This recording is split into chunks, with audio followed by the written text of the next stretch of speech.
And welcome to Zee money health show. मैं हूं मीनाक्षी आपके साथ। एंड शो देखने से पहले हमारे यूट्यूब पेज को लाइक शेयर सब्सक्राइब जरूर कीजिए। देखिए, हेल्थ फील्ड ने, मेडिकल फील्ड ने ऑलरेडी इतनी ज्यादा ग्रोथ कर ली है कि जिन बीमारियों का पहले नाम सुन के गूजबम्स आ जाया करते थे, आज उनका ट्रीटमेंट, इनफैक्ट उनका क्यूर पॉसिबल है।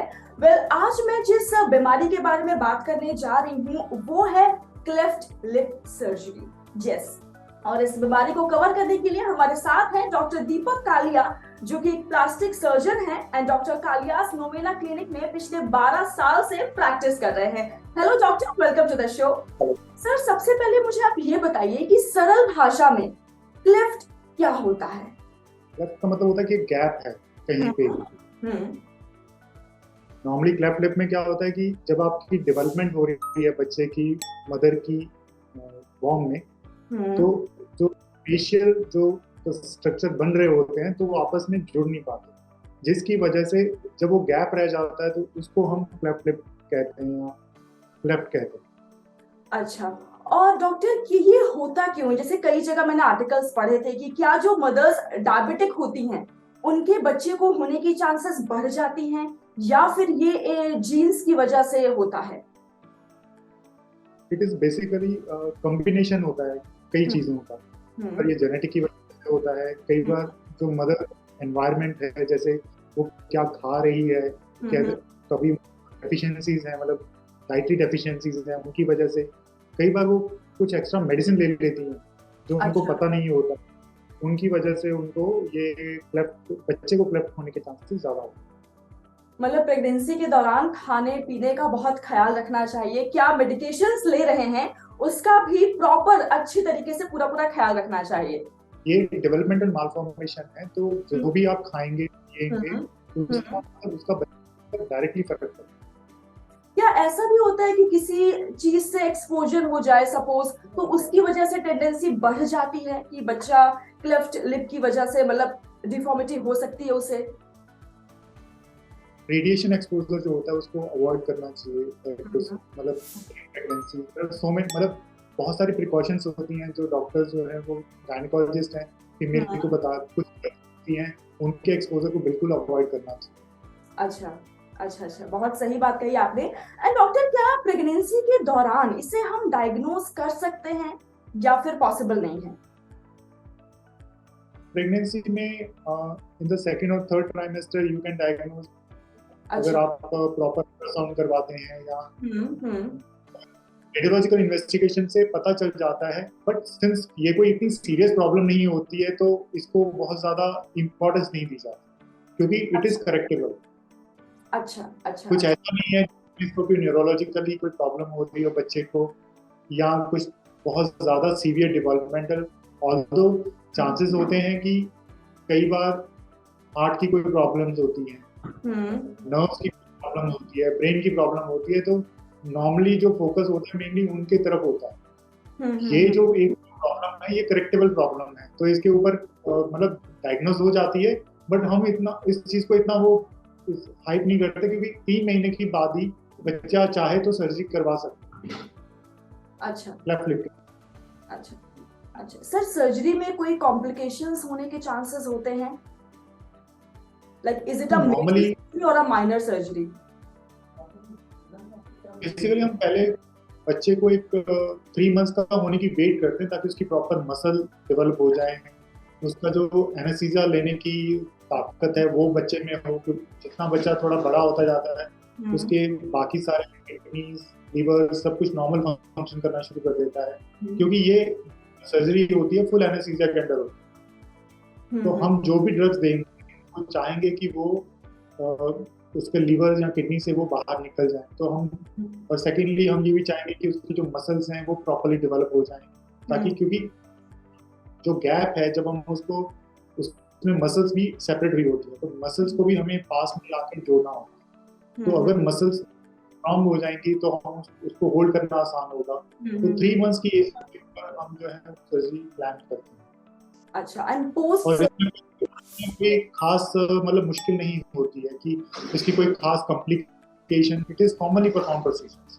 अच्छा सो रिकवरी टाइम लाइक कितना होता है? 21 डेज स्टे हॉस्पिटल या ऐसा नहीं?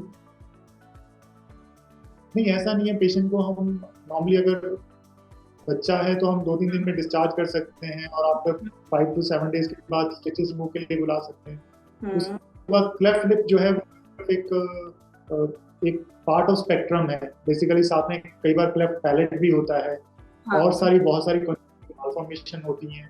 तो डिपेंड अपॉन की सिंपल अगर क्लेफ्ट लिप हो तो इट्स अ वेरी बहुत ही सिंपल प्रॉब्लम होती है। उसको आराम से हैंडल किया जाता है। कोई ऐसा नॉर्मली अगर पेशेंट के पेरेंट्स एंशियस हो तो हम 3 महीने पे सर्जरी करते हैं, वरना उसको आराम से 6-7 महीने 8 महीने पे भी बच्चे के बड़े होने तक भी वेट किया जा सकता है। अच्छा, एंड पोस्ट सर्जरी क्या ऐसे कोई मेडिकल प्रोसीजर्स होते हैं या फॉलो अप सेशंस होते हैं जिनके लिए मतलब आना पड़ता है बार बार हॉस्पिटल में?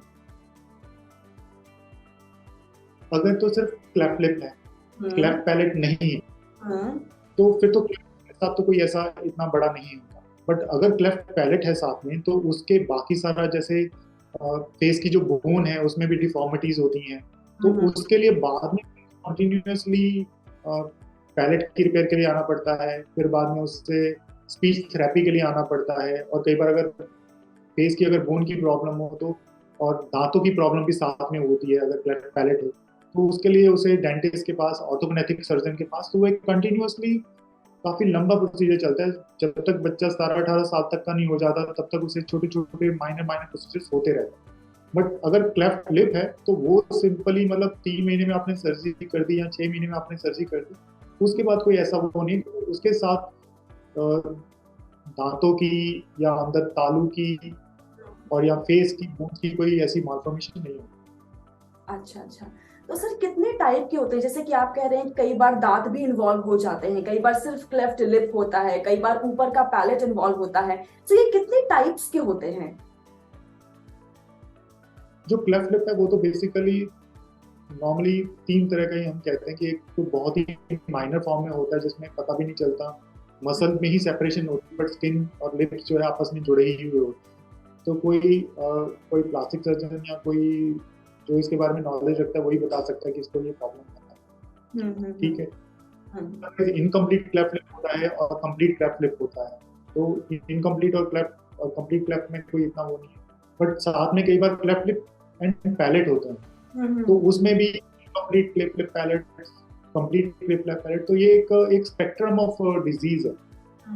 एक स्पेक्ट्रम है कि मतलब आप क्लेफ्ट लिप जो है माइनर होगा, और क्लेफ्ट लिप पैलेट को हम अगर दोनों क्लेफ्ट लिप एंड पैलेट दोनों हैं तो वो एक पूरा स्पेक्ट्रम है। उसके बीच में पेशेंट कहीं मतलब, क्योंकि एक डेवलपमेंटल मालफॉर्मेशन है कि एम्ब्रियोलॉजिकली मतलब कैसे बच्चा डेवलप कर रहा है, कहाँ पे वो डिफॉर्मिटी आई है, किस स्टेज पे वो स्टॉप हो गया जुड़ना आपस में, तो वो किसी भी लेवल पे हो सकता है। अच्छा, सर्जरी के बाद, रिकवरी के बाद क्या बच्चा नॉर्मल लाइफ जी सकता है? कोई कॉम्प्लिकेशंस तो नहीं आती उसकी आगे वाली जिंदगी में?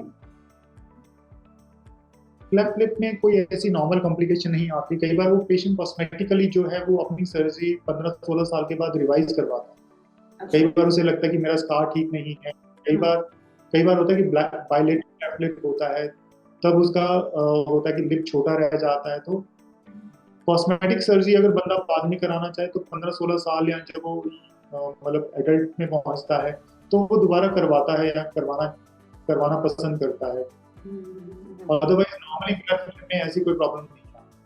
अच्छा, thank you so much sir हमारे साथ इतनी अच्छी बातें करने के लिए, यूजफुल इंफॉर्मेशन देने के लिए हमारी पूरी ऑडियंस को, एंड आपने अपना वैल्यूएबल टाइम निकाला अपने बिजी शेड्यूल से। Thank you so very much. तो आप किसी और बीमारी के बारे में, या अगर आप क्लेफ्ट लिप के बारे में कोई और जानकारी चाहते हैं, हमारे शो को लेके कोई सजेशन है आपका, कमेंट सेक्शन में जरूर मेंशन कीजिएगा। मैं मिलूंगी आपसे नेक्स्ट शो में एक नए मल्टी स्पेशलिस्ट डॉक्टर के साथ। टिल देन अपना ख्याल रखिए एंड स्वस्थ रहिए।